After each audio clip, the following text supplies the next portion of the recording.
Pleased to be joined by the commissioner of the Mountain West Conference, Gloria Nevarez, here on Bronco Nation News. It's not like you've had anything to do the last couple of weeks, so we appreciate you jumping on. How's it going? Good.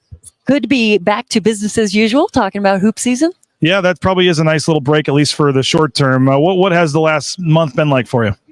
A little tumultuous, for sure, but I'm feeling good about where we're at today. How caught off guard, how surprised were you? Or maybe you weren't, but a lot of us saw the original tweet from Ross Dellinger and had no idea anything was happening. How much advance notice did you have on know what was going on? The minute the Pac-12 imploded, we knew this was a potential outcome and a threat, which is why I'm very grateful, thankful we had the opportunity to put that scheduling agreement in place, because that was part of the reason we were able to rebuild. Yeah. Oh, and people you deserve a lot of praise for that, using some of the money to keep some of the teams. It was brilliant. I mean, the way that it worked out.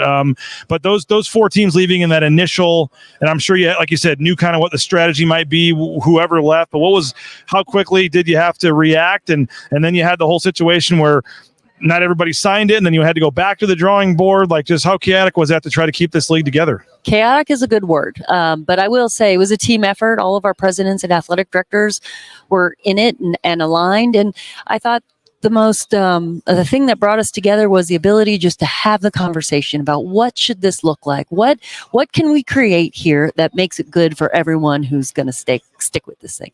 This might be an unfair question or something you can't answer, but I mean, why couldn't it just work to keep everybody and add in those other 2 schools and just make it all work together with everybody? Because it just seems like, and I know Gonzaga getting added certainly helps them on the basketball side, but it just seemed like the smartest thing, and the one that might have made those 2 schools the most money, was just to have them join you guys and make it as big as possible.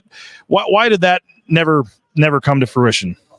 That was always our goal. That was in the original scheduling agreement. That was something we always talked about. But, schools got to do what's best for schools, and they assessed that not being in a greater entity was best for them. And so. Did those discussions ever, was that before this news happened? Was that ever something that they were pursuing with you guys, or did they kind of on their own just a long time ago or whenever decide that wasn't the direction they wanted to go? The latter. Okay. Would you have liked an opportunity to at least discuss possibilities with them, or? Yeah, absolutely. It was in the scheduling agreement that we would at least discuss it. And good faith or something, I think it said, or whatever. Yeah. So those schools decide to leave, obviously, and you have to kind of pivot pretty quickly. What's the reaction been in terms of, some schools are getting offered a little more money than others and keeping other schools happy and stuff. And UNLV obviously was a big part of that, getting them to stay and not leave. How has the other members, I guess, kind of all been a part of this and the unique, non-even of the, dispersing of the pie here? Yeah. And it's a one-time non-even dispersing of the pie, to use your language.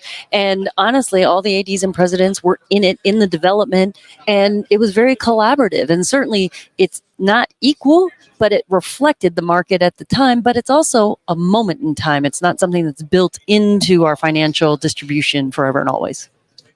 Going and getting UTEP and then Hawaii too. Maybe just touch on both of those additions. We've focused on expansion, potential membership since I started. We've had a whiteboard that's been around for a while, and it changes. It feels like that hut in Beautiful Mind with the strings and the photos.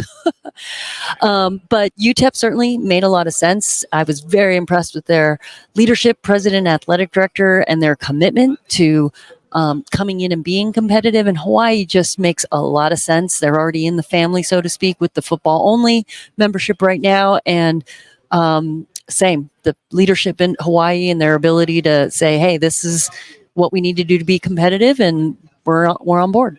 Obviously it was received, or it wouldn't have been voted on to be well received, but just Hawaii in general for some of these other sports and the challenges that now creates going over there. And I was just there on Saturday for the football game and know what takes for that travel. I know, talking to some of the people out there, I guess initially they felt a little slighted by only getting the 5%, and maybe they wanted to help secure themselves and give themselves better, long-term stability by making this move. It made sense from their part, but from your guys' part, what was, I guess, aside from just getting to the 8 that you need, what was appealing about adding them in the other sports? They fit. We know who they are. They align mission, values. Certainly it's a travel, but what are you going to do? It's Hawaii. That's where they are. And so we spent a lot of time talking about, you have a lot of sports that don't have to travel. Golf, tennis, the running events, they come to the mainland, they meet together in meets. We don't schedule them to go there every year. Then you have a bucket of sports that are, baseball, softball, soccer, single round robins where you only have to go once every other year. And then you can offset that travel with maybe taking one less long travel than non-conference. Then you have your sports like basketballs and volleyball where that's every year. And so we're already an airplane league. We know how to schedule. We know how to balance buys. We know how to balance home and aways to at least mitigate some of that travel out to the was islands. the eliminating of the travel subsidy, money that was paid, was that a hold up on either side, or was that pretty easy to get that past? was pretty easy to get past. Okay. What about just in terms of what's next for this league and where you're at and how you're feeling about, we see all kinds of rumors and things, and I know you're not going to probably mention specific teams, but is football only an option? Do other is non-football an option if there's a school out there that's a strong basketball school but doesn't play football? What are you kind of looking for here with your 8? So once we got to 8, that was an immediate priority to secure the FBS minimum. And then we're going to take a deep breath and continue to look at everything. Everything's still on the board. If there's something out there that makes us stronger, an opportunity, we're going to look to capitalize on it. But yeah, we need to really bring everyone back to the center and kind of have that conversation. Somebody on the comments said they thought it was cool that you notified the MAC of your interest in a couple of schools there. Is that just a formality thing? I guess that doesn't happen very often. I don't know if you were trying to make that public that you did that, but letting a league know that you're maybe talking to some schools in a league, is that pretty standard? Or for me, it's very important. Tim Pernetti called me and said his membership was interested in Air Force. So I knew that before, and it's been my rule of thumb. I called Judy McLeod before we talked to UTEP.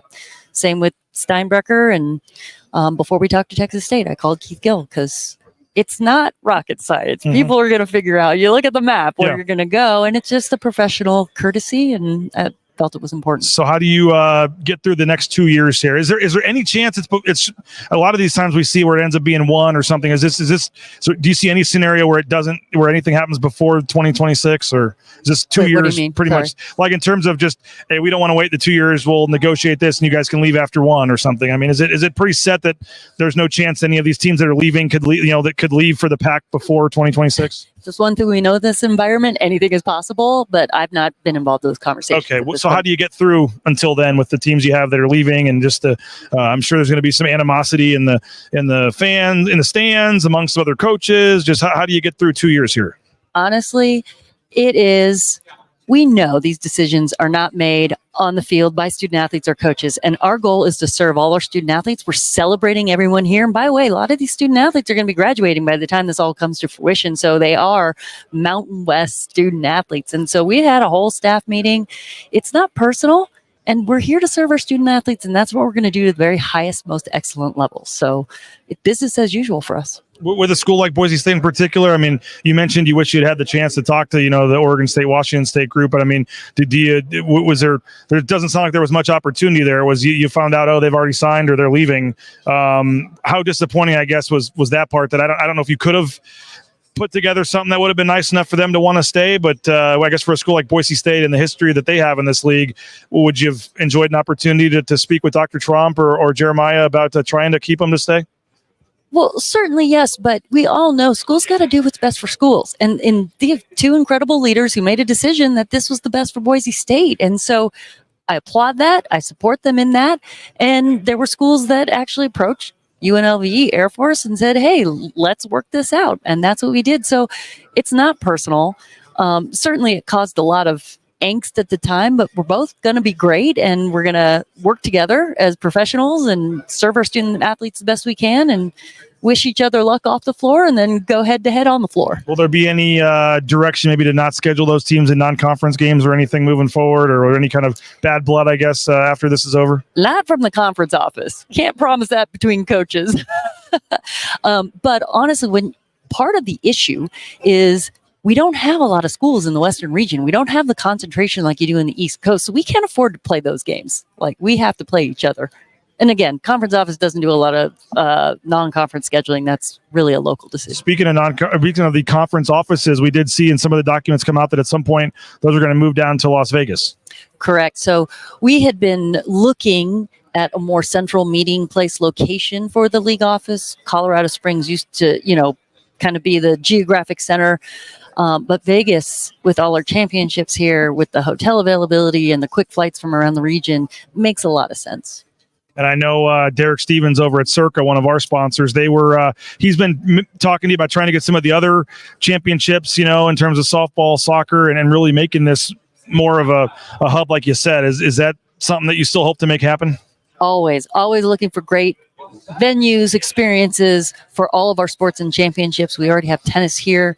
We're having volleyball here this November.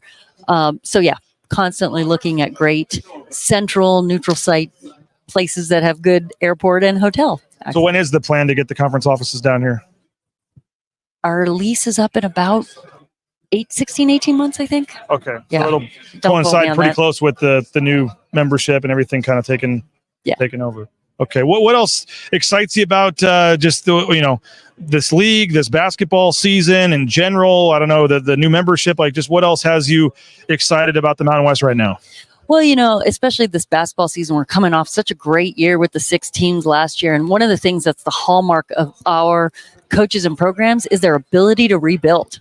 None of these teams look the same as they did last year, but we still are looking at a very strong, very deep league.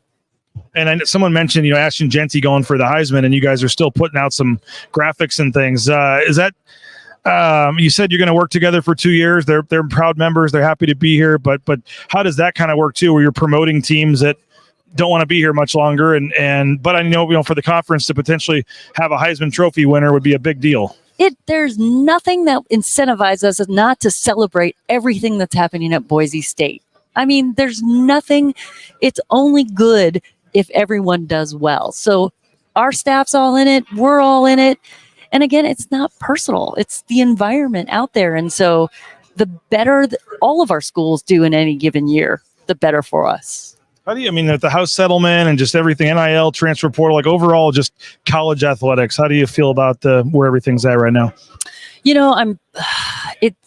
There's a lot of change. There's a lot of external pressures, and a lot of it we can't control.